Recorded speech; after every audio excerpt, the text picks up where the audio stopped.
오늘 하나님께서 우리에게 주신 말씀은 로마서 7장 14절부터 25절까지의 말씀입니다. 우리 한 절씩 교독하도록 하겠습니다. 제가 먼저 읽겠습니다.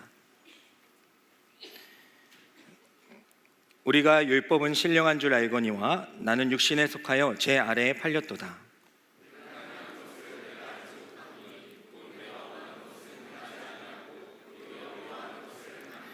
만일 내가 원하지 아니하는 그것을 행하면 내가 이로써 율법이 선한 것을 시인하노니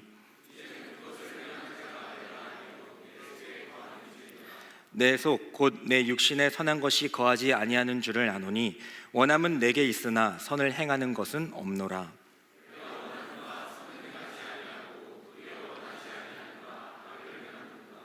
만일 내가 원하지 아니하는 그것을 하면 이를 행하는 자는 내가 아니요 내 속에 거하는 죄니라.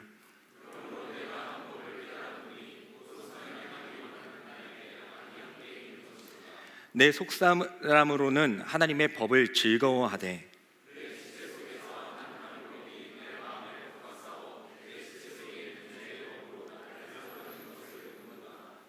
오라 나는 공고한 사람이로다. 이 사망의 몸에서 누가 나를 건져내랴. 우리 주 예수 그리스도로 말미암아 하나님께 감사하리로다. 그런즉 내 자신이 마음으로는 하나님의 법을 육신으로는 죄의 법을 섬기노라. 아멘. 이 말씀은 살아계신 하나님의 말씀입니다. 로마서 우리 매일 성경 순서대로 로마서 두 번째 시간입니다. 총 4번의 시간 가운데 두 번째 시간인데요. 로마서의 전체 내용을 다루는 것이 쉽지 않고 또 로마서의 방대한 분량이 있기 때문에 최대한 한 부분 좀 살펴보는 것으로 하나님의 말씀을 함께 나누도록 하겠습니다. 결국 이 로마서는 복음에 관한 이야기입니다. 복음, 기쁜 소식에 관한 이야기입니다. 근데 사실 이것만 읽고서는 사실 복음을 이해하는 게 쉽지는 않아요. 물론 이제 많은 성경 공부나 신앙의 연수가 있으신 분들은 이 로마서 읽을 때 무슨 뜻이구나라는 걸 다 이해할 수 있는데 해설지나 주석이 없이는 사실 처음 접하는 분들도 계시니까 그런 분들이 이 로마서의 말씀을 읽어도 사실 이 말씀이 어떤 것을 의미하는지를 아는 것은 쉽지가 않습니다. 그래서 우리가 몇 가지의 개념들을 하나하나씩 살펴보면서 이게 왜 우리에게 복음이 되는지, 왜 기쁜 소식이 되는지를 함께 살펴보도록 하겠습니다. 그래서 지난 시간 좀 복습을 하도록 할게요. 우리가 강의하는 거나 공부하는 것은 아니지만은 매우 또 중요한 부분이기 때문에 좀 복습도 해보도록 하겠습니다. 지난 시간에 구원을 받기 위한 믿음, 우리가 믿음이 있어야 구원받는다고 하는데 그 구원을 받기 위한 믿음의 근거는 우리 인간적인 개인적인 그런 감정이나 느낌의 그런 확신이 아니라 그 신실하신 그 믿음의 대상에 있다라는 것을 함께 나눴습니다. 그러니까 이단 얘기 했었잖아요. 신천지나 정명석 같은, 이만이나 정명석 같은 그런 이단들이 있는데 그 사람들을 믿는 그런 신도들도 정말 그 신실하게 믿는단 말이에요. 정말 누구보다도 재산도 갖다 바치고요, 막 그냥 거기서 같이 거주하며 살기도 하고요, 막 그렇게 신실하긴 합니다. 하지만 그 믿음의 대상이 이단이잖아요. 인간이잖아요. 그러니까 잘못된 길을 가게 되는 것 아니겠습니까? 근데 우리가 잘 알다시피 이 성경은 신실하신 하나님에 대해서 분명히 알려주고 있습니다. 여기 있는 우리가 믿어야 할 대상, 믿음의 대상은 너무나도 분명하다. 신실하신 하나님 한 분인 줄 믿습니다. 성경은 그것을 이야기해주고 있는 거예요. 다윗의 이야기도 나오고 아브라함 이야기도 나오고 예수님 이야기도 나오고 베드로 이야기도 나오는데 결국 그 모든 것들을 다 종합해 보면요, 신실하신 하나님, 한결같으신 사랑과 긍휼과 용서를 베푸시는 그 하나님의 이야기, 누구한테요? 우리를 향한 그 하나님의 이야기가 담겨져 있는 것이 이 성경이라는 것입니다. 그래서 우리가 처음 던졌던 질문처럼 우리가 정말 믿음만으로 살 수 있습니까? 라고 우리가 생각을 하게 될 때에 그것은 믿음만 있으면 됩니다. 신앙만 있으면 됩니다. 난 예배만 드리고 기도만 하고 말씀만 읽으면 이 세상에 어떤 것도 두렵지 않고 다 괜찮습니다. 이런지 아니라 우리가 믿음만으로 정말 살 수 있는가? 이거는 다른 거 다 포기하고 그냥 예배만 드리고 모든 걸 다 헌신하겠습니다, 이런 것이 아니라 정말 나의 일상 가운데에서, 나의 삶 가운데에서도 그 신실하신 하나님이 나와 함께 하심을 믿느냐. 넘어질 때도 있고, 또 죄에 빠질 때도 있고, 또 실패할 때도 있고, 또 아플 때도 있지만, 그럼에도 불구하고 우리는 그 신실하신 하나님, 나를 꼭 붙잡으셔서 나를 구원하기를 원하시는 그 하나님을 믿으며 살아갈 수 있느냐. 근데 우리 그렇게는 살아갈 수 있잖아요. 그렇다고 할 때에 정말 우리가 믿음만으로만 살 수 있습니까? 라고 질문을 받을 때에 그런 측면에서 우리는 네, 그렇게 할 수 있습니다. 나의 삶 가운데서 나를 절대 놓지 아니하시는 그 하나님을 나는 신뢰합니다 라고 우리가 고백할 수 있게 되는 줄 믿습니다. 그게 이제 지난 시간 함께 나눴던 내용이고요. 믿음에 관한 이야기를 좀 더 나눠보도록 하겠습니다. 첫 번째 우리가 함께 로마서의 말씀을 통해서 오늘 함께 나눌 메시지는 믿음으로부터 나온 행위의 열매를 맺어야 된다라는 겁니다. 이 부분이 사실 조금 어려운 부분이에요. 몇 번 언급한 부분도 있지만은 사실 로마서에서는 믿음으로만 구원을 받는다라고 이제 명시하고 있거든요. 근데 다른 성경 야고보서에 보면요, 행함으로, 우리가 어떤 것을 행함으로 구원을 받는다라고 또 이야기를 하고 있어요. 그러니까 조금 헷갈릴 수 있잖아요. 어디에서는 로마서 똑같은 성경인데 로마서에서는 이 사도 바울은 믿음으로만, 우리가 믿음만 있으면 의롭게 될 수 있어 라고 얘기하고, 또 다른 성경에서는 같은 성경인데 같은 하나님인데 거기는 행함으로, 우리가 어떤 걸 행해서 구원을 받을 수 있어, 의롭게 될 수 있어 라고 이야기하니까 상충되잖아요. 근데 이거를 이제 잘 정리를 하지 않고 가게 되면은 우리는 본능적으로 믿음보다는 그 행함을 쫓아 살아가게 돼 있어요. 왜냐하면 어떤 것을 행했을 때에 그것은 우리에게 보여지고 나타나지는 것이기 때문에 우리는 그것으로 안정감을 찾을 수 있거든요. 믿음이라는 것은 어떻게 보면 약간 추상적인 거잖아요. 믿음 있냐 없냐 어떻게 증명할 방법이 사실 하나님은 아시지만 우리끼리는 별로 없단 말이에요. 목사니까 믿음이 있다? 그런 거 아니잖아요. 초신자니까 믿음이 없다? 그런 거 아니거든요. 그러니까 믿음이라는 것은 사실 추상적이니까 우리가 판단하는 게 좀 어려운데, 어떤 걸 행하는 거. 난 성경을 1년에 10독해. 나는 매일 성경 매일 해. 그리고 난 새벽 예배 다녀. 이런 것들을, 난 헌금을 엄청 많이 해. 이런 것들을 통하여서 우리는 어떻게 보면 믿음의 행위로 그것들을 간주할 때가 있다라는 겁니다. 그럼 이제 보이지 않는 믿음과 보여지는 그 믿음의 행위들 가운데 우리는 본능적으로 어느 쪽을 택한다고요? 이쪽을 택하는 그런 본성이 있어요. 그래야 안정감, 내가 확인이 됐거든, 내가 예배 드렸거든, 오늘 예배 드렸으니까 난 믿음 있는 거야. 나 헌금했거든, 내 11조 내가 헌금했거든. 봤잖아. 나 믿음 있는 거잖아. 나 말씀 맨날 읽거든. 그러니까 나는 믿음이 좋은 사람이야 라고 생각하는 경우가 발생하기 쉽다라는 겁니다. 그렇다고 할 때에 누구는 믿음으로 구원받는다고, 누구는 행함으로 받는다고, 어떻게 합니까? 그래서 오늘 그걸 좀 정리하고자 오늘 말씀을 나누도록 하겠습니다. 그러면 이제 그 반대되는 이야기, 로마서에서는 우리가 많이 보았다시피 믿음으로 구원을 받는다, 의롭다 하심을 받는다라고 이야기를 하고 있는데, 그러면 야고보서, 아까 제가 말씀드렸던 상충되는 그 말씀, 상충되어 보이는 그 말씀은 어떻게 이야기하고 있는지 우리 야고보서 2장 21절과 22절의 말씀을 한번 다 같이 읽어보도록 하겠습니다. 시작. 우리 조상 아브라함이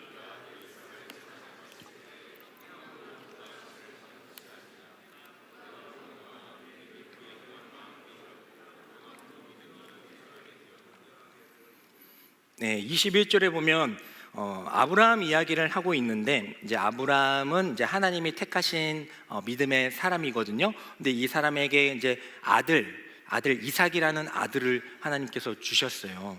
그래서 이 아들을 주신 건 너무 감사한데, 이 아들을 갑자기 제물로 바치라는 겁니다. 그래서 이제 이 아브라함이 정말 그 말씀에 순종해가지고 모리아 산에 가서 아들을 이제 죽이려고 하는데, 이제 하나님이 막으시면서 네 믿음을 보았다, 의로 여겨주시지 않습니다. 그 이야기를 하고 있는데, 야고보는 이제 그 이야기를 이렇게 이야기하고 있어요. 이삭을 제단에 바칠 때에 그렇게 바치는 행함으로 의롭다 여김을 받지 않았느냐라고 이야기를 하고 있습니다. 바치는 그 행함, 아들을 죽이려는 그 행함으로 의롭다 여김을 받지 않았느냐라고 이제 야고보는 이야기하고 있어요. 그러니까 로마서의 말씀과 다른 거죠. 로마서의 말씀은 다른 것처럼 보이는 거죠. 믿음으로만 있으면 된다. 우리가 믿음이 제일 중요하다 하는데 여기서는 행함으로 의롭다 여김을 받을 수 있다라고 하니까 어떻게 보면 상충되어 보인다라는 겁니다. 그런데 22절에 보면 이렇게 나와 있어요. 내가 보거니와 믿음이 그의 행함과 함께 일하고 행함으로 믿음이 온전하게 되었느니라 라고 하면서 그 이야기를 조금 우리가 그래도 감각을 잡을 수 있도록 이야기는 해주지만 이 이야기를 읽어도 사실 뭔 내용인지 잘 이야기는 쉽지는 않습니다. 그래서 정리를 하면 그렇습니다. 믿음이 있고 행함이 있는데 아까 제가 처음 던졌던 우리 명제처럼 그 행함 있어야죠. 믿음이 있다고 하면서 하나님 믿는다고 하면서 아무 열매가 나타나지 않아요. 그때 제가 예를 들었지만은 믿음이 있다고 하면서 나는 병을 나아서 이제 병원에 가면 나를 고쳐 주실 거야 라는 그 믿음이 있는데 그것만 알고 가만히 있는다면 나아요? 자연 치유가 될 수도 있겠지만은 그렇지 않는다는 거죠. 그러니까 믿음이 있다고 하면서 아무 말씀에 대한 순종이 없는 그런 것들을 이 야고보가 본 거예요. 저도 그런 적이 너무나도 많고 우리 가운데도 충분히 있을 수 있는 믿음 있다고 하면서 예수님 믿는다고 하면서 열매가 나오지 않는 겁니다. 믿음은 있대요. 목사 됐대요. 근데 그 믿음의 행위는 나타나지 않아요. 야고보가 그걸 보고 지적을 한 겁니다. 하지만 중요한 것은 그 행위는 믿음으로부터 나온 행위라는 것을 우리가 분명히 기억해야 됩니다. 그래서 이제 이거에 관한 제가 이야기를 그냥 하나 만들어 봤는데 아브라함 얘기가 나왔으니까 아브라함이 있었단 말이에요. 아브라함이 이제 아들을 이제 바치는 행함을 통하여서 이제 구원을 의롭게 여김을 받았다라고 이제 야고보서가 이야기하고 있지 않습니까? 이제 아브라함이 있고, 근데 아브라함 다시가 있다라고 생각해 봅시다. 다시, 그러니까 아브라함에 또 비슷한 사람이 있다고 쳐봅시다. 근데 이 아브라함이 있고 아브라함 다시가 있는데 이제 아브라함에게 이제 하나님께서 그렇게 명령하셨을 때 아브라함은 이제 이삭을 바치려고 했어요. 그리고 이 아브라함 다시라고 있는 사람에게도 하나님이 명령을 하셨는데 이 사람도 마찬가지로 자기 아들을 바치려고 했단 말이에요. 근데 이 두 사람의 행위를 보면은 겉으로 볼 때는 똑같아요. 그러니까 아브라함 다시라고 할게요. 그냥 아브라함과 아브라함 다시가 똑같이 자신의 아들을 하나님께 바치려고 했습니다. 행위의 결과는 똑같아요. 근데 이 아브라함은 믿음으로 하나님의 말씀에 순종하는 마음으로 또 하나님이 하실 일들을 믿으면서 아들을 바쳤고 이 아브라함 다시는 아들을 바치려고는 했는데 하나님에 대한 믿음이라기보다는 그냥 두려워서 이거 안 지키면은 벌 받는 거 아니야? 내가 이거 지키면은 이 하나님이라는 신이 나에게 더 많은 복을 줄 거 아니야? 라는 그런 잘못된 인식으로부터 행위를 했다고 봤을 때에 없는 이야기지만 그랬다고 했을 때에 결과적으로는 그들의 행위는 똑같아요. 그죠? 아들을 바치려는 행위는 똑같아요. 하지만 그 동기와 그 믿음이 달랐다라는 것이죠. 그래서 하나님은 이 아브라함의 그 행위를 보신 게 아니라 그 행위, 그냥 나타난 행위. 그럼 아브라함과 아브라함 다시 행위가 똑같은데 그럼 똑같이 이 사람도 똑같이 하나님의 자녀를 하고 똑같이 해야겠네? 그게 아니라 이 아브라함의 그 행위, 아들을 바친 행위는 보신 거 맞죠? 물론 이제 그것을 받으신 건 맞아요. 그의 행동을 보신 건 맞아요. 하지만 어떤 행위입니까? 하나님이 두려워서 근데 이 신 내가 이거 안 하면 날 저주하는 거 아니야? 아니 내가 이거 하면은 나 목 주는 거 아니야? 이런 느낌으로 한 것이 아니라 하나님에 대한 신뢰, 아브라함의 그 믿음, 그 행위는 맞는데 똑같은데 그 믿음, 하나님을 신뢰하는 마음, 그것을 보시고 하나님 그를 의롭게 여기셨다라는 겁니다. 그래서 히브리서 11장 우리 17절과 19절의 말씀을 보면 좀 이해가 되실 겁니다. 아브라함이 그 행위는 한 거 맞아요. 그 아들을 죽이려고 했던 그 믿음은 맞아요. 근데 그 믿음 이전에 왜 그런 행위를 했느냐? 우리 17절과 19절의 말씀을 한번 읽겠습니다. 시작. 아브라함은 시험을 받을 때에 믿음으로 이삭을 드렸으니 그는 약속들을 받은 자로 돼 그 외아들을 드렸느니라. 그가 하나님이 능히 이삭을 죽은 자 가운데서 다시 살리실 줄로 생각한지라. 여기까지만 그냥 읽겠습니다.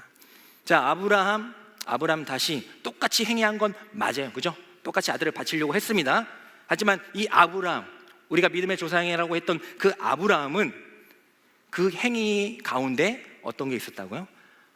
내가 이 아들을 하나님을 너무 사랑하기 때문에 이 아들을 순종하는 마음으로 드릴 거야.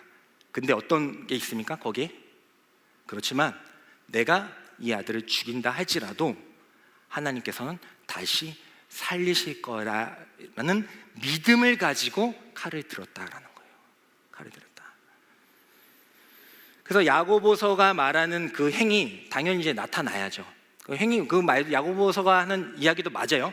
그 바치는 그 행위가 있었잖아요. 그곳으로부터 의롭다 여김을 받은 건 맞습니다. 그렇게 했을 때 하나님께서 야, 정말 그 독생자 아들까지 나에게 바치려고 했단 말이야. 내가 너의 믿음 그걸 의로 삼아줄게 이렇게 말씀을 하셨거든요. 근데 그 행위만 보신 것이 아니라 그 행위의 근거, 믿음으로부터 나온, 하나님을 신뢰하는 믿음으로부터 나온 그 행위를 보시고 그를 의롭게 여기셨다. 좀 이해가 되셨을까요? 네. 그래서 이 말씀은 상충되는 것이 아니라 동일한 말씀을 하는 것뿐입니다. 이제 조금은 이제 관점 차원에서 그 당시 시대적인 상황 가운데에서 이 로마서의 이 사도 바울은 그런 행위로 가득 찼던 그런 유대인들, 하나님의 말씀 다 지켜 행했거든요. 계명들을. 그러면서 그 안엔 믿음이 없어, 하나님에 대한 사랑이 없던 그들에게 전하고자 했던 메시지가 로마서였기 때문에 이제 그런 믿음이 중요하다는 걸 좀 강조했을 것뿐이고, 또 야고보서는 좀 이제 초대교회 가운데에서 막 믿음 있다고는 하는데, 교인이라고는 하는데 뭐 전혀 믿음의 행위들을 나타내지 않는 그들을 향해서 좀 그런 관점으로 썼기 때문에 이제 그렇게 썼다라는 것을 배경적으로 이해하시면은 이 말씀들은 상충되는 것이 아니라는 것을 우리가 알 수가 있습니다. 그래서 제가 이렇게 긴 시간을 이렇게 할애해서 이것을 전한 것은 정말 너무나도 이 원리가 너무나도 중요하기 때문이에요. 제가 처음 여러분들에게 이야기 나눴던 것처럼 우리는 보여지는 것에 너무나도 안정감을 취하는 우리의 본성이 있기 때문에 나 예배 드렸는데 하면 끝이에요. 근데 그게 아니잖아요. 여기 와서 예배 드리는 거 중요합니다. 중요한데 예배 드리고 그냥 간 것, 그냥 내 육신이 여기 왔다 간 것, 주보 받아 간 것, 그것이 중요한 게 아니라는 거죠. 다 끝날 때 오더라도, 다 끝났어, 뭐 이제 축도할 때 오더라도 주님 사모하는 마음으로 물론 찬양도 못 드리고 말씀도 못 드리고 막 그랬지만은 그래도 나 끝날 때라도 그냥 잠깐이라도 들리고 갈래라는 그 마음, 그 믿음, 하나님께서는 그 믿음의 행위를 보시는 것이다. 그래서 오늘뿐만 아니라 로마서를 하나님께서 우리에게 주신 것은 그렇게 보여지는 거고 나타나는 것에 얽매여 사는 우리들, 나의 신앙의 척도가 그렇게 여겨질 때가 너무 많잖아요. 나 예배 드렸어, 나 오늘 예배 드렸어, 그러니까 나 믿음이 있는 거야, 나는 구원 자녀인 거야 라고 생각해 버리는 우리들에게 그게 아니다. 물론 이제 그것도 형식도 중요하지만 그 안에 믿음을 갖길 원한다 라는 마음으로 오늘의 말씀을 허락하여 주신 줄 믿습니다. 그렇게 믿음을 주신 것은요, 그 믿음을 주신 거 왜 믿음 주셨다고 했어요? 믿음 주신 거는 뭐 이 세상의 어떤 문제를 해결하고 내 아픔을 극복해내고, 이제 물론 이제 그런 것들은 부가적 옵션으로 당연히 주시는 은혜이지만, 정말 믿음을 주신 이유가 뭐라고 했어요? 처음 내가 나눴던 거, 믿음 왜 주셨어요? 하나님이란 분이 그 하늘의 그 창조자가 정말 먼지와 같은 이 피조물에게 왜 믿음이란 걸 왜 주셨습니까? 왜 주셨어요? 먼지끼리 잘 살라고? 먼지가 뭐 대단한 것을 한번 이뤄가지고 뭐 사람 진흙 되라고? 아니잖아요. 구원하시기 위해서, 교제하시기 위해서, 끊어진 우리의 관계가 다시 회복되어서 정말 먼지와 같은 우리지만 사랑의 파트너로 삼으셔서 그와 교제하기 위해서 믿음이라는 것을 주셨다. 믿음이라는 걸 주셨다. 그래서 우리는 그 믿음을 가지고 하나님을 교제하는 데 사용해야 된다라는 것을 이 로마서의 말씀을 통하여서 이번 한 달뿐만 아니라 여러분의 인생 가운데에서 계속해서 그것을 되새기고 또 누군가에게 그 복음을 전할 수 있는 저희들이 되기를 소망합니다.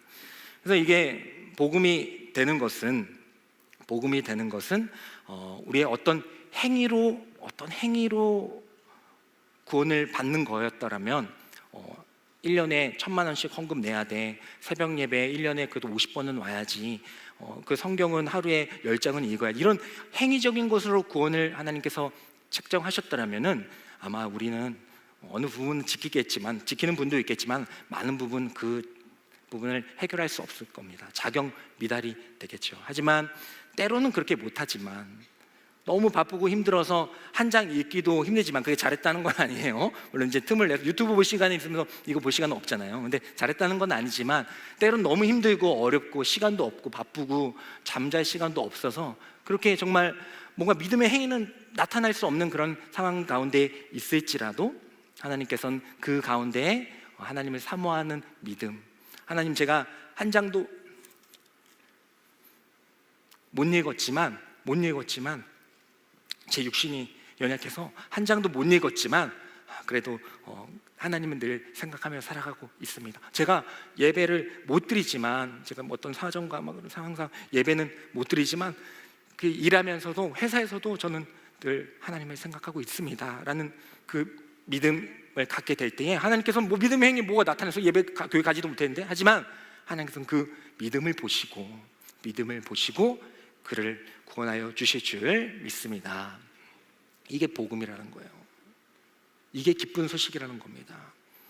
우리가 그런 자격 없는 자이고 또 때로는 정말 그렇게 하나님의 믿음의 행위가 나타나지 열매가 나타나는 모든 상황 가운데 처할지라도 하나님께서 우리의 중심을 봐주신다. 이것이 복음, 우리에게는 기쁜 소식이라는 겁니다. 두 번째로 하나님께서 주신 우리의 복음의 메시지는요, 언제 오늘 주제이기도 한데 죄에 관한 이야기입니다. 그래서 죽음이 복음으로 덮이는 것이 복음이에요. 죽음이 복음으로 덮이게 되는 것이 복음입니다. 그래서 우리 로마서 5장 12절의 말씀을 보면요, 로마서 5장 12절의 말씀을 한번 읽어보도록 할게요. 읽겠습니다. 시작. 그러므로 한 사람으로 말미암아 죄로 말미암아 사망이 들어왔나니 이같이 사람이 죄를 지었으므로 사망이 모든 사람에게 이르렀느니라. 아멘. 죄에 관한 이야기를 좀 나누고자 합니다. 처음 오신 분도 있으니까 기독교가 말하는 죄는 그런 도덕적인 윤리적인 그런 준법을 어기는 그런 죄가 아니라 하나님으로부터 멀어지는 것, 또 하나님의 말씀을 불순종하는 것이 기독교가 말하는 죄입니다. 그래서 내가 아무리 이 세상에서 많은 법을 하나 어긴 것 없이 잘 지키는 그런 주법 정신이 투철한 사람이라고 할지라도 하나님과 멀어져 있다면 또 하나님의 말씀이라는 것을 알지 못하고 순종하지 못한다라고 할 때에 그때에 우리는 그것을 죄라고 이야기한다. 그래서 기독교가 사실은 많은 부분에 있어서 세상에 대한 많은 이로운 일들을 많이 하거든요. 교회가 막 연탄봉사도 하고 우리 농활도 가고 막 세상에 많은 이로움을 주기도, 바자해가지고 막 어려운 사람 도와주기도 하고 어르신들 막 이렇게 함께 하면서 그런 세상에 이로운 것을 하기도 하지만은 기독교 예수님께서는 우리가 그렇게 살아가게 될 때에, 진정한 그리스도인으로 살아가게 될 때에 세상의 미워함을 받게 된다라고 이야기하거든요. 근데 약간 이게 뭔가, 우린 분명히 세상에 이로운 일을 해가지고 때로는 칭찬받을 때도 있고 박수 받을 때도 있는데 왜 예수님은 왜 우리가 세상 가운데 그렇게 진정한 성도로 살아갈 때 미움을 받는다고 하셨는가라고 할 때에 결국 이 문제예요. 이 문제. 우리가 세상적으로 많은 사람들을 도와주고 또 봉사도 나가고 이런 건 대단한 거죠. 물론 이제 좋은 일인데 우리가 하나님의 사랑으로 이제 하는 거니까. 하지만 그것만으로 하면 이제 우리는 칭찬만 받겠죠. 하지만 우리는 뭘 해야 돼요?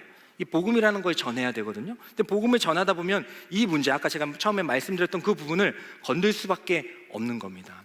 여러분들이 그렇게 많이 봉사하셨어요? 일생을 다해서 그렇게 헌신하셨어요? 그런데요, 하나님을 알지 못해요? 예수님을 믿지 못해요? 그러면 죄인입니다. 이 말을 해야 되거든요.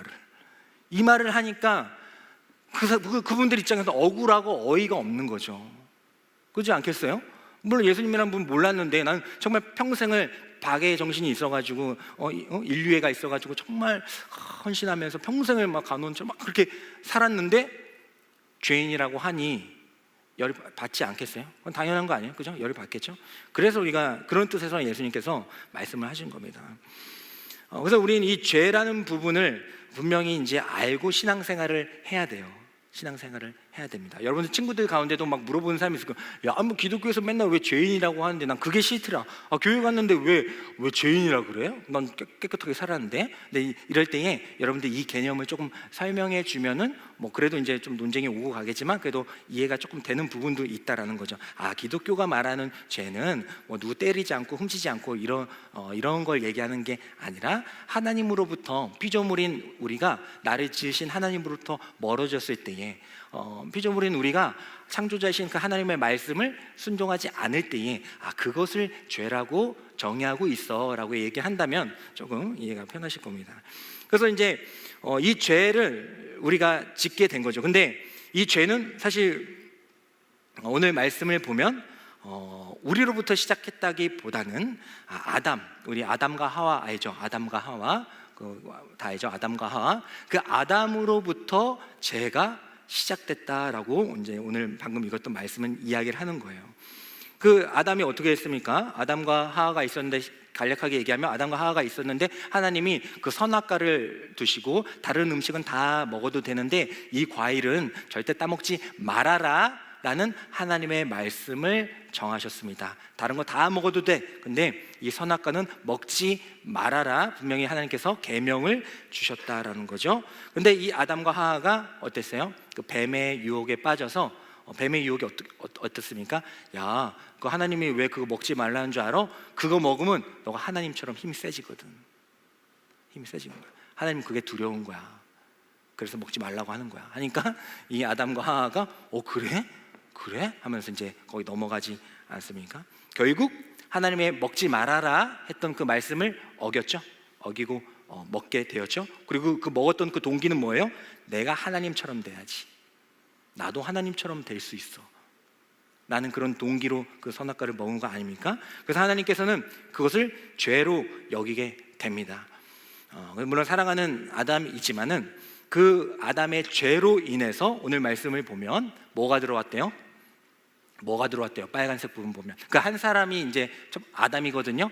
아담으로 말미암아 죄가 세상에 들어오고 죄로 말미암아 사망이 들어왔다라고 이야기를 하고 있습니다. 그래서 모든 사람이 죄를 지어서 사망이 모든 사람에게 이르렀다라는 말은 그 아담이 지었던 그 죄가 우리에게 전가되었다라고 신학적으로 표현하는 것이고, 쉽게 설명하면 우리 안에도 우리가 아담이었다고 하고 우리가 하와였다고 해도 우리는 그 자리에서 그와 같은 일을 했을 것이다 라는 것을, 그 죄성이 우리한테도 있다라는 것을 이제 말해주고 있는 겁니다. 근데 결과적으로 그 아담이 지었던 그 죄, 불순종의 죄로 인해서 사망이 들어왔다라는 것이 중요합니다. 죽음. 믿지 않는 분들은 생명의 그 수명을 다하는 것을 이제 죽음이라고 이야기를 합니다. 근데 우리 기독교에서는 그 죽음을 이제 이렇게 이야기하고 있는 거예요. 인간에게 하나님에 대한 그 불순종의 대가로 죽음이라는 것이 들어왔구나라는 것으로 우린 죽음을 이해합니다. 좀 무서운 걸 수도 있는데, 근데 여기서 끝나면은 사실 우리에게는 희망이 없죠. 근데 우리 장례식장 많이 가보셔서 알겠지만은, 저도 이제 장례식장을 또 내일도 가게 되지만, 장례식장 가면 어떻게 합니까? 근데 물론 인간적으로는 매우 슬프고 또 안타까운 마음이 있지만은, 또 우리가 거기서 이제 함께 이야기를 나눌 때 신앙으로 고백하는 건 뭐예요? 우리는 비록 육신적으로는 죽었지만은, 육신적으로는 호흡이 다 했지만은 그의 영혼은 이곳에서 끝나는 것이 아니라, 이 세상 끝나는 것이 아니라 다시 부활하여서 또 하나님의 나라에 들어갈 것입니다라는 고백을 우리가 다 같이 하지 않습니까? 그러니까 우리의 죄로 인해서 죽음이라는 것이 들어왔는데, 그 죽음으로 그냥 우리의 모든 인생이 끝나는 것이 아니라 그 죽음을 해결할 수 있는 방법이 있다. 그것이 바로 로마서 5장 19절에 나와 있습니다. 우리 한번 로마서 5장 19절의 말씀도 읽겠습니다. 시작. 한 사람이 순종하지 아니함으로 많은 사람이 죄인 된 것 같이 한 사람이 순종하심으로 많은 사람이 의인이 되리라. 자, 이제 여러분들 딱 보시면 이제 여러분들 감각이 있으니까, 자, 앞에 한 사람은 누구예요? 네, 아담이죠. 네, 아담이 순종하지 아니함으로 이제 죄가 들어와서 다 죄인이 됐다고 하지 않습니까? 그 죄가 우리에게 다, 많은 사람에게 전가돼서 우리가 다 죄인 되었다고 하지 않습니까? 근데 뒤에 한 사람은 누굽니까? 순종하신 분 누구예요? 네, 예수님입니다. 네, 여러분들 너무나도 대단하신 것 같아요. 네, 정말로 이거 뭐 당연히 다 아는 거 할 수 있겠지만은 그래도 분명하게 알고 계시니까 그렇구나. 아담으로부터 죄가 전가돼서 우리는 다 죽게 되는, 그 누구도 빠짐없이 다 죽게 되는 육신의 죽음을 갖는 사람이 되었구나. 끝났다. 와, 이게 뭔가. 하지만 또 한 사람은 보내셨잖아요. 예수님이 십자가에 달리셨다, 우리의 죄를 위해 죽으셨다라는 그런 명시적인 것도 당연히 우리가 봐야 되지만, 좀 더 깊게 보고 또 다른 관점으로 보게 되면 그 사건은 뭐예요? 예수님 십자가에 오신 사건은, 오셔서 십자가에 순종하심으로, 하나님의 말씀에 순종하심으로 우리에게 생명을 주셨다. 우리를 의롭게 하셔서 생명을 주셨다라는 것이 바로 이제 이 십자가의 사건이 되겠습니다. 그래서 이제는 우리는 이렇게 이야기를 할 수가 있습니다. 우리 로마서 6장 8절과 9절의 말씀을 보면 이제는 명확하게 이야기를 할 수가 있어요. 한번 읽겠습니다. 시작. 만일 우리가 그리스도와 함께 죽었으면 또한 그와 함께 살 줄을 믿노니, 이는 그리스도께서 죽은 자 가운데서 살아나셨음에 다시 죽지 아니하시고 사망이 다시 그를 주장하지 못할 줄을 알미로라. 아멘. 이제 우리 기독교인이잖아요. 그러면 이제 우리는 죽게 되겠죠. 희한하다. 분명히 기독교 예수님 믿으면 영원한 생명을 얻는다고 했는데 우리 죽어요?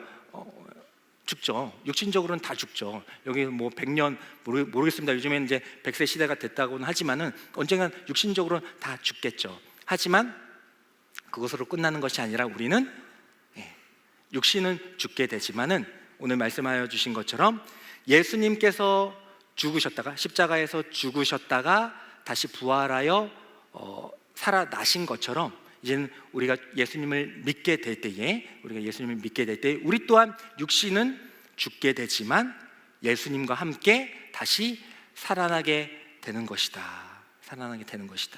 이것이 복음이다라는 겁니다. 이것이 복음. 원래 알고 있었는데요. 그 복음, 이것이 매우 중요한 복음이에요. 여러분들이 믿지 않는 분들에게 전해야 할 복음이라는 겁니다.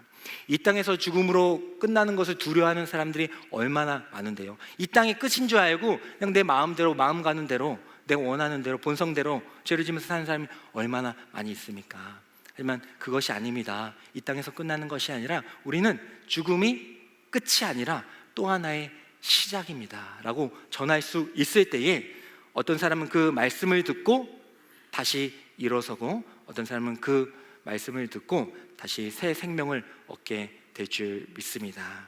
그래서 여러분들은 이 복음을 전하는 그런 시간을 가졌으면 좋겠어요. 뭐 한 달 동안, 뭐 1년 동안 하십시오 하면은 좀 너무 막연하니까, 로마서를 배우는 이 시간, 한 달에 6월에 한 시간 동안은 여러분들이 복음을 정확하게 좀 알고, 좀 모르면 계속 또 질문하시고, 그렇게 함으로써 좀 이 복음을 좀 가족들이나, 믿지 않는 가족들이나 또 친구들에게 좀 전할 수 있는 시간을 사무라고 이 로마서를 우리에게 주신 줄 믿습니다. 네, 마지막으로 우리는 이 로마서를 통하여서 죄의 종에서 의의 자녀로 살아가게 됨을 알게 됩니다. 자, 우리가 죄가 있기 때문에, 우리 죄성이 있기 때문에 우리는 육신적으로 다 죽게 된다고 했죠. 하지만 그게 끝이 아니라 다시 예수님이 부활하신 것처럼 우리가 예수님을 믿으면 우리 또한 이제 부활하게 된다라는 것을 이제 알게 됐습니다. 이게 복음인데, 이제 그거는 이제 처음과 끝을 이제 이야기하는 것처럼 보이고, 사실 그거 예수님을 믿어도 우리는 지금 이 세상을 살아가야 하잖아요, 그죠? 예수님 믿으면 바로 천국 가요? 믿음이 좋으면 천국 갑니까? 에녹처럼 천국 갑니까? 아니잖아요. 예수님을 믿고 우리가 죽을 때에 우리가 천국 갈 것이다라는 그 믿음이 있지만, 그 믿음을 가지고 있으면서도 이 세상을 살아가야 되잖아요. 70년에서 100년 살아가게 되지 않습니까? 살아가게 될 때에 우리가 분명히 알아야 되는 것이 무엇이냐면, 예수님을 믿었다고 해서, 중요해요. 예수님을 믿었다고 해서, 믿음이 있다고 해서 내 안에 죄성이 다 사라지는가? 예수님 믿으면 이제 나 죄 짓지 않게 되는가? 그게 아니다라는 겁니다. 그게 뭐예요? 중요한 거예요. 예수님을 믿는데, 예수님 여러분 다 믿잖아요. 예수님 믿으니까 다 이 자리에 있는 거 아니에요? 예수님을 믿는데 죄를 짓습니까? 안 짓습니까? 예수님 믿는데, 예수님은 우리의 구원자가 되심을 믿는데, 나에게 영원한 생명을 주심을 믿는데, 왜 우리가 그런 존재가 됐는데 왜 우리가 죄를 짓죠? 라고 생각할 수도 있겠죠. 물론 이제 생각 안 하시는 분도 있겠지만 그렇게 생각할 수도 있잖아요. 이제 그것에 대해서 이야기를 해주고 있는 거예요. 그래서 로마서 7장, 이제 오늘의 본문입니다. 로마서 7장 21절과 21절부터 23절의 말씀을 보게 되면 이렇게 기록하고 있습니다. 한번 읽겠습니다. 시작. 그러므로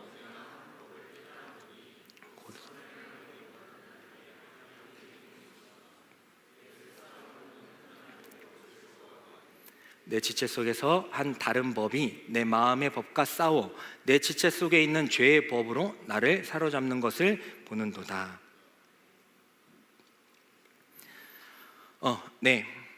이 말씀을 보게 되면요, 이제 사도 바울이 쓴 건데요. 우리가 예수님을 믿는다고 하면서 이제 믿게 되면 이제 구원의 길로 들어서게 되는 거죠. 구원의 여정을 떠나게 된 겁니다. 이제 구원의 완성이 된 건 아니에요. 구원의 완성, 나중에 이제 우리가 죽게 되고 다시 주님이 다시 오실 때에 다시 이제 우리가 부활하면서 이제 그때 이제 부활의 완성이 되는 건데, 구원의 완성이 되는 건데, 어쨌든 우리는 이 인생을 살아가면서도 예수님을 믿는다고 하면서도 구원의 여정에 들어갔다고 하면서도 우리는 우리 안에 죄가 있음을 보게 됩니다. 아니, 이왕이면 구원의 길로 딱 들어가게 하셨으면 그 순간 모든 죄를 그냥 다 제거해 주시지라는 그런 아쉬움이 있기도 하지만은 하나님은 그게 아니라고 말씀해 주고 있습니다. 우리 안에 악한 본성이 남아 있다는 거예요.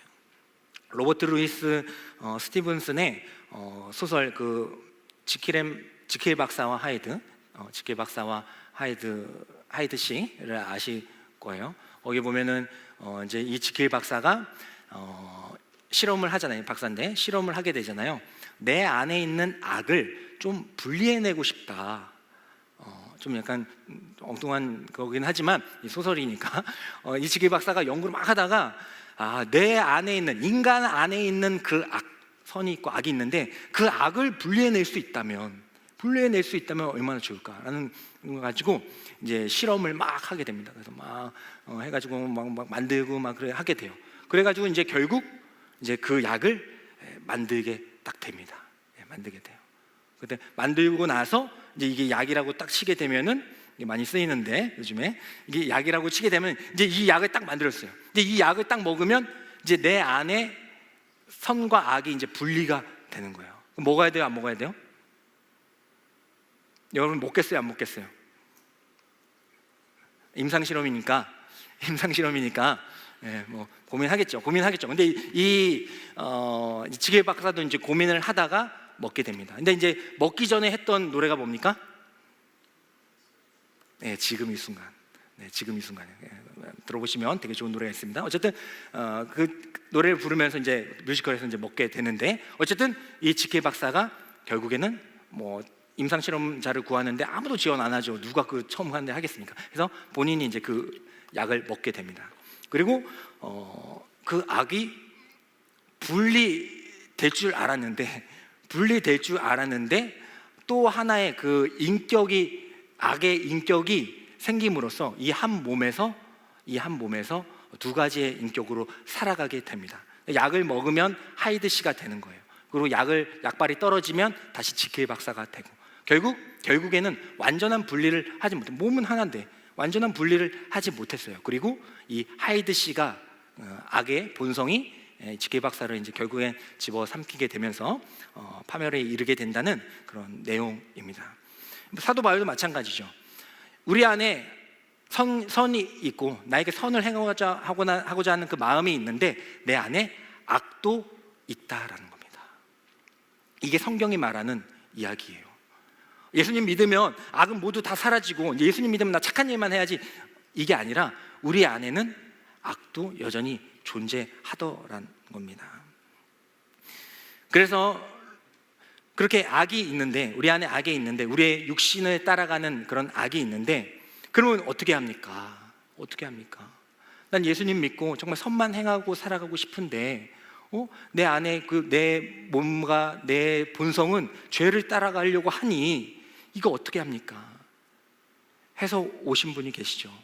로마서 7장 24절부터 25절, 로마서 8장 1절부터 2절, 이제 이게 장수는 나눠져 있지만 결국에는 원래는 장수가 없거든요. 원래 하나의 단락이거든요. 한번 사도 바울이 어떻게 고백하는지, 그 해결책을 어떻게 찾는지 한번 표준 세번역 버전, 그러니까 성경의 말씀, 우리 성경 개역 개정을 좀 더 현대어로 풀어 쓴 말씀을 한번 읽어보도록 하겠습니다. 시작.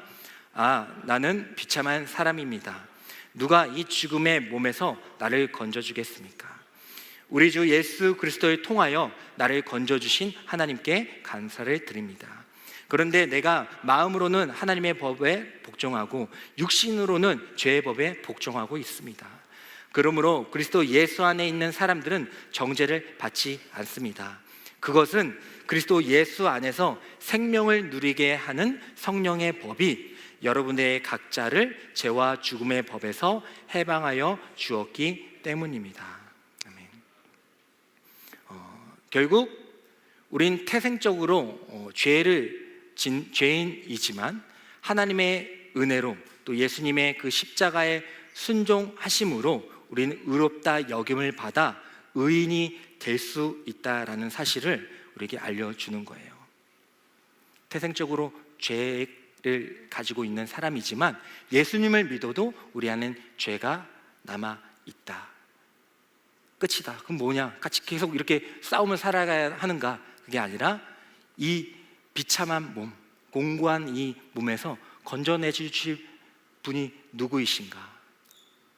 그분은 바로 예수님 한 분밖에 없구나. 예수님 한 분밖에 없구나. 이게 복음인 겁니다. 예수님 믿으면 나 이제 내 안에 악은 없어. 나는 이제 항상 선만 이루며 살아갈 거야. 이러면 너무 좋겠지만 그게 아니라고 사도 바울이 이야기하잖아요. 예수님 믿어도 우리는 육신을 따라가고자 하는 본성이 있을 것이다. 그걸 많이 경험하잖아요.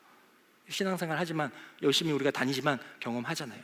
그때에 거기서 끝나는 게 아니라 방법이 있구나. 사도 바울도 그렇게 괴로워하면서 결국 무엇을 강구했는가? 그곳에서 벗어나게 하실 수 있는 분, 건져내실 수 있는 분은 바로 예수님밖에 없구나. 이게 복음이라는 겁니다.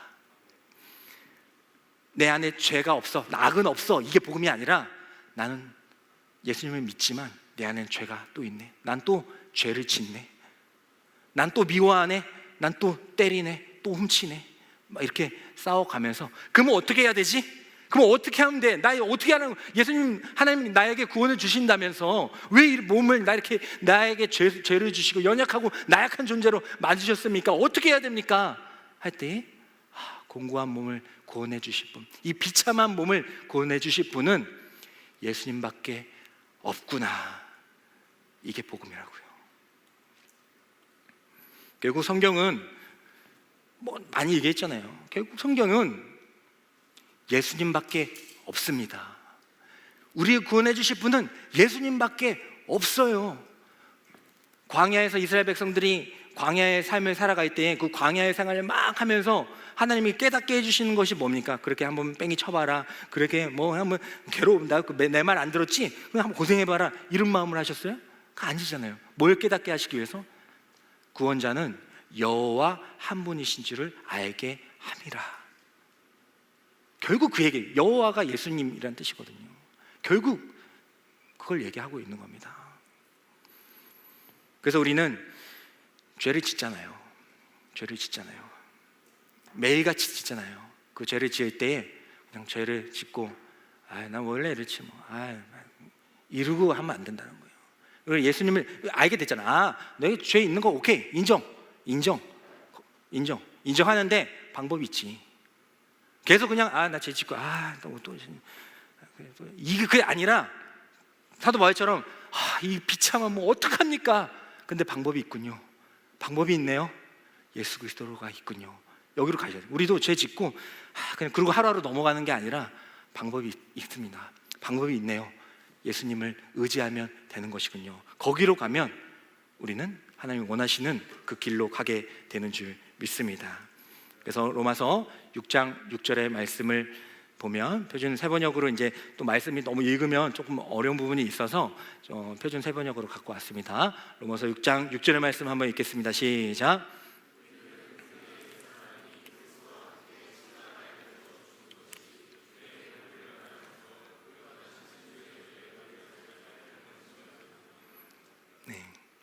그냥 예수님을 간구하는데 예수님 도와주세요 그냥 이렇게 하면 끝나면 막 도와주는 게 아니고, 슈퍼맨처럼 도와주는 게 아니고, 예수님을 이 방법이라는 건 이제 알았는데 예수님밖에 그 길이 없구나, 이 죄를 해결할 방법은 예수님밖에 없구나라는 것을 이제 우리가 복음으로 알게 되지 않았습니까? 그러면 이제는 그 예수님과 함께 내 자아를 십자가에 못 박아 죽여야 된다.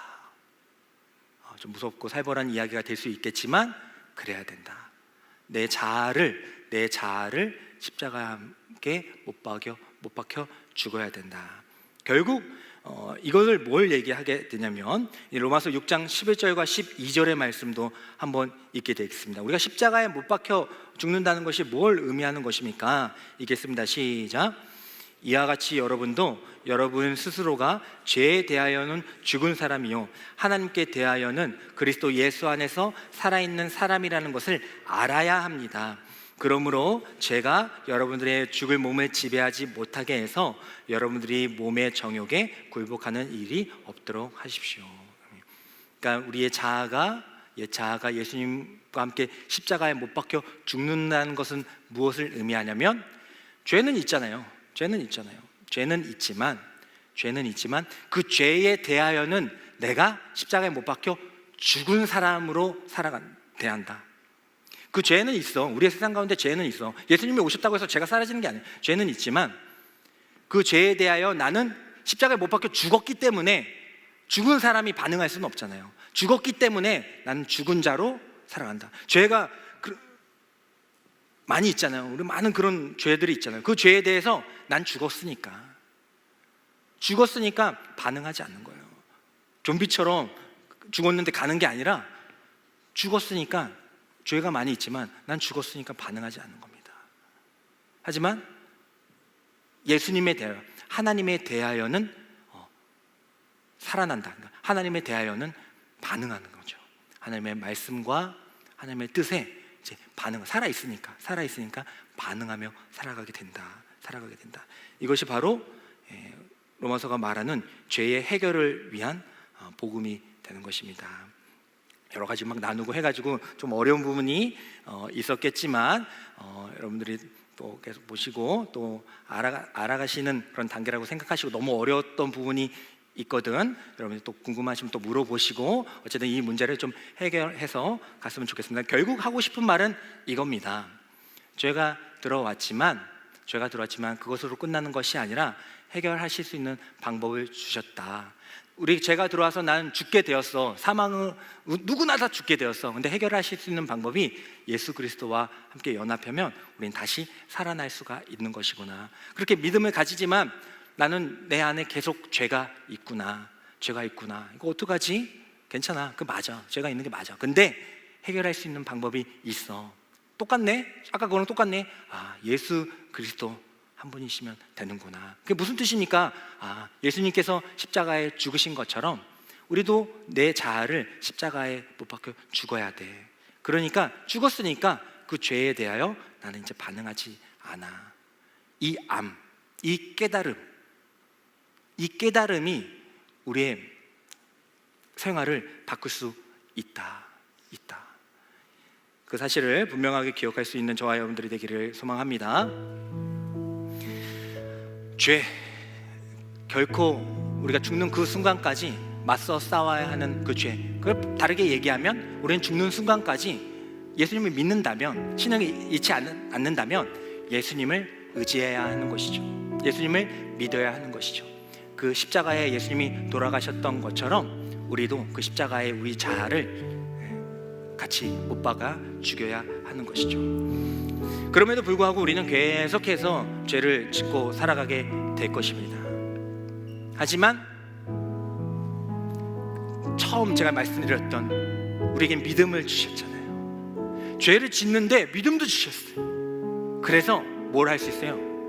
그 신실하신 하나님을 신뢰할 수가 있는 거예요. 죄를 짓고 있는데, 죄를 지었으면 아예 나가리 해버리던지 아예 떠나가 버리던지 영영 돌아오지 말던지 이래야 되는데, 죄를 죄를 지으면서도 우리는 다시 돌아갈 길을 살필 수 있는 은혜가 우리에게 있다라는 것입니다. 돌아온 탕자가 아버지께 재산 다 주세요. 아버지의 재산 주세요. 원래 나에게 줄 거잖아요. 주세요 해가지고 재산 가지고 가잖아요. 아버지는 그 탕자가 떠나갈 때에 아무 말도 하지 않으셨습니다. 그런데 그 탕자가 다시 돌아오게 되죠. 돌아오게 되고 아버지께서 그를 받아주세요. 그죠? 다시 아들로 삼으십니다. 근데 과연 이 아버지께서 그 탕자를 용서한 그 시점은 언제일까? 왜 용서하셨어요? 자신의 재산을 배은망덕하게 달라고 해가지고 그 아들을 돌아오게 될 때에 왜 용서해 주셨어요? 그 아들이 올 때 선물 꾸러미 이렇게 많이 들고 오가지고 용서해 주셨어요? 와가지고 아버지 미안한데 그럼 네가 열심히 종처럼 일할게요 해가지고 그거 보고다가 그래 그 정도는 됐다 용서해 주셨어? 그거 아니잖아요. 아버지의 용서는 그 탕자가 죄를 짓는 그 순간부터 이루어졌습니다. 근거가 뭡니까?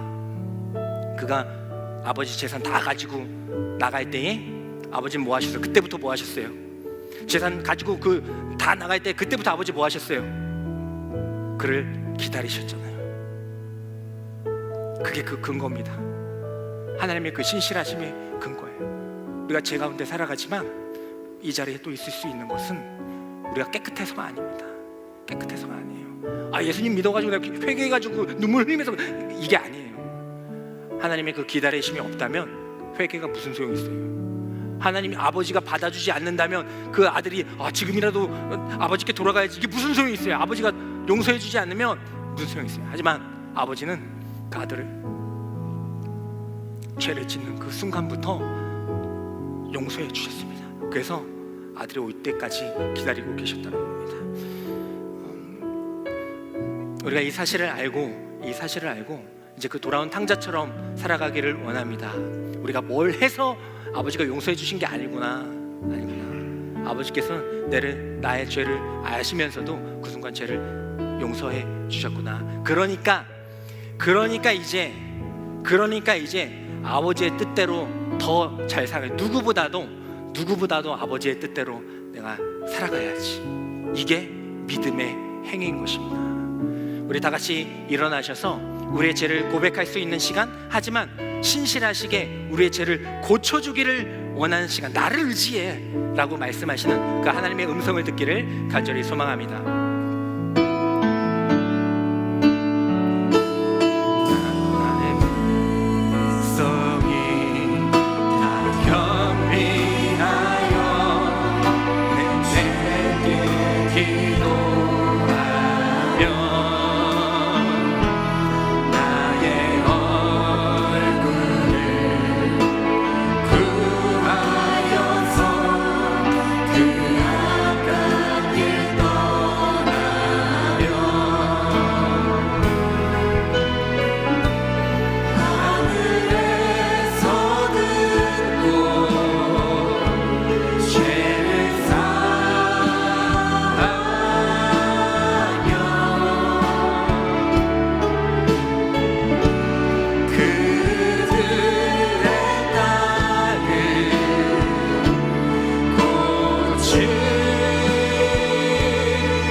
함께 기도하며 나아가도록 하겠습니다.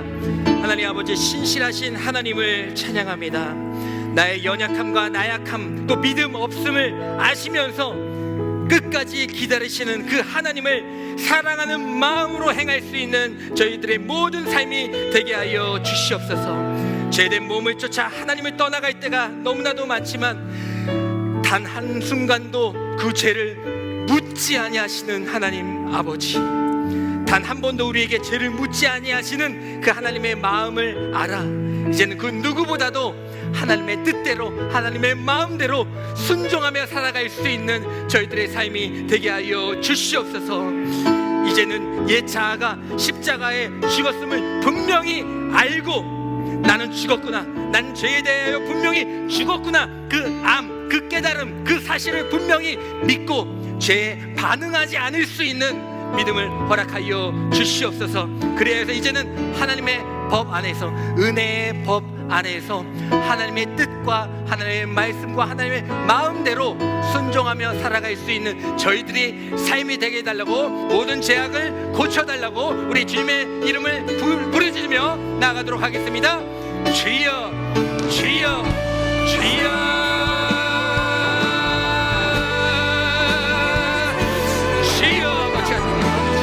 아버지, 주여, 하나님 아버지, 우리를 고쳐주시옵소서. 아버지, 우리는 안 되는 것입니다. 우리에겐 죄악이 있는 것입니다. 아버지, 나는 죄인입니다. 내가 깨지 않은 죄인입니다. 아버지, 내 안의 죄악을 어찌할 바를 모르겠습니다. 매일 넘어집니다. 매일 실수합니다. 아버지 하나님, 하지만 그대로 넘어져 있지 않게 하여 주시옵소서. 그대로 실패한 채로 있지 않게 하여 주시옵소서. 예수 그리스도, 예수 그리스도와 함께 십자가에 못 박혔나니 이제는 내가 사는 것이 아니라 내 안에 그리스도께서 사시는 것이라는 하나님의 말씀을 붙잡고 이제는 예수님과 함께 연합하여서 어떤 죄에도 반응하지 않는 삶을 살아가게 하여 주시옵소서. 하나님의 작은 말씀에 크게 반응하며 순종하며 살아갈 수 있는 우리의 모든 삶이 되게 하여 주시옵소서. 아버지, 아버지께서는 나를 고쳐주실 줄 믿습니다. 나를 용서하여 주시고 사랑하여 주시는 신실하신 하나님 아버지, 신실하신 하나님 아버지, 결국 놓지 아니하시는 하나님 아버지, 이 로마서의 말씀을 통하여서 신실하신 하나님, 나에게 믿음을 주셔서 구원해 주시길 원하시는 하나님 아버지, 이 말씀의 모든 하나님의 귀한 진리를 통하여서 나를 구원해 주시길 원하시는 그 하나님의 마음을 누구보다도 잘 알아 나를 기다리시고 용서하시는, 내가 죄를 짓는 그 순간 죄를 차라리 물으시면 한마디도 묻지 아니하시는 그 하나님을 생각하며 안일하게 살아가는 것이 아니라 그냥 안도에 한숨을 쉬는 것이 아니라 하나님의 그 사랑, 하나님의 그 신분 가운데 내가 죄를 지어도 하나님의 그 신분 가운데 하나님의 용서하심과 사랑과 긍휼하심을 이제는 알 수 있는, 깨달을 수 있는, 볼 수 있는 믿음을 허락하여 주시옵소서. 오 하나님 아버지, 이 아이들로 우리를 깨우쳐주시오, 고쳐주시옵소서. 하나님은 하실 수 있사오니 주여 아버지, 하나님께서 우리 앞에 주여 하나님 알려주시오, 주여 하나님 알려주시오, 주여 아버지여 고쳐주소서. 아버지를 부르주십시오. 아버지여,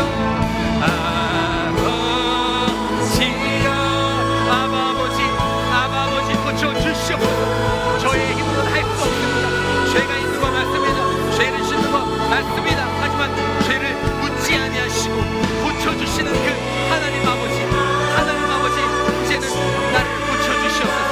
예수 그리스도, 예수 그리스도의 보혈의 능력으로, 십자가의 능력으로 고쳐주시옵소서. 아버지, 주님께 나아가오니 주여, 기도하며 간절히 기도하며 나아가오니 아버지 하나님, 그 진리를 믿고 살아갈 수 있는 저희들이 되게 하여 주시옵소서.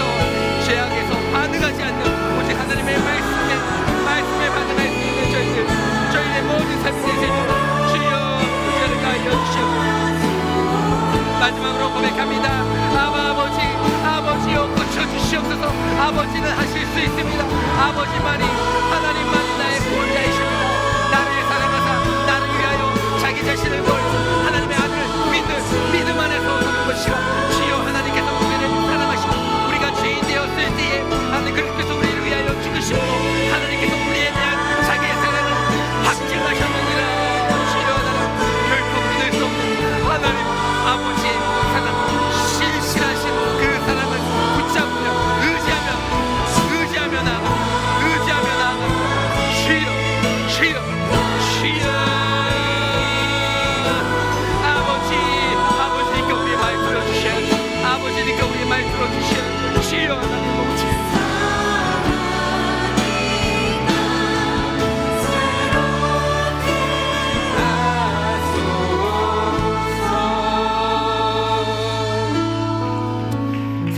아버지, 이제는 그 하나님의 침묵 앞에 내가 죄를 짓고 있는데 아무것도 묻지 아니하시는 그 하나님의 침묵 앞에 안도의 한숨을 쉬는 것이 아니라 그 하나님의 그 침묵 앞에 그 하나님의 사랑하심과 용서하심과 긍휼하심의 그 큰 외침의 소리를 들을 수 있는 영적인 지혜를 허락하여 주시옵소서.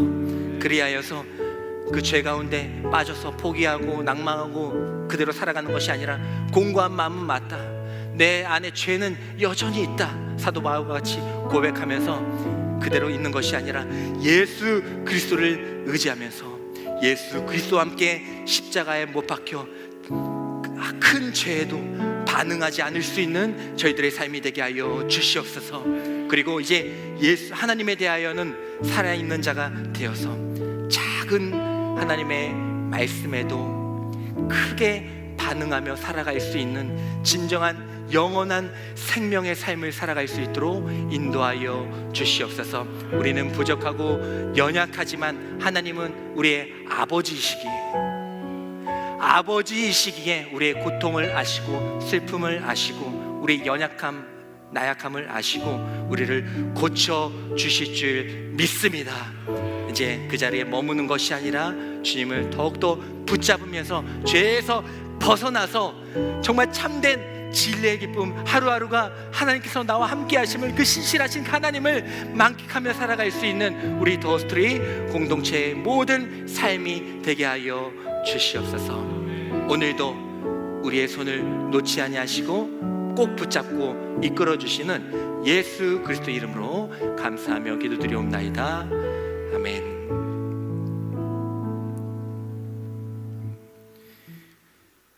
지금은 우리가 죄인 되었을 때에 우리를 위하여 십자가의 죽으심으로 하나님의 사랑을 확증하여 주신 예수 그리스도의 은혜와 우리가 죄 가운데 있을 때에도 생각해보면 단 한 번도 묻지 않으셨습니다.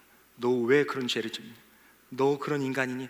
한 번도 묻지 아니하시는 하나님 아버지의 사랑과 하나님께서 우리를 얼마나 사랑하시는지, 죄를 짓는 그 순간에도 용서하시는 그 하나님을 경험하고 알아볼 수 있도록 도와주시는 성령 하나님의 감화교통하심이 이 자리에서 예배드리고 있는 모든 성도들의 머리 위에, 우리 더스트리 공동체 위에, 어디선가 하나님을 애타게 찾고 있는 우리 청년들 위해 지금부터 영원까지 함께하여 주시기를 간절히 축원하옵나이다.